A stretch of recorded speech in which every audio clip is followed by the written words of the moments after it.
হরে কৃষ্ণ, হরে কৃষ্ণ।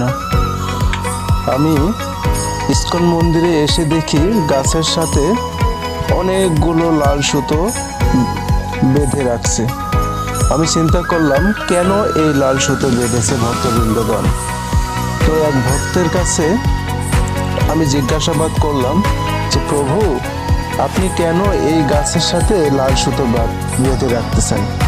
তো প্রভু বলল যে আসলে প্রকৃতপক্ষে দুটি মনের মিলনের জন্য এই লাল সুতো বাঁধা হয় গাছের ডালের সাথে, এবং মনস্কামনা পূরণের জন্য লাল সুতো বাঁধা হয়।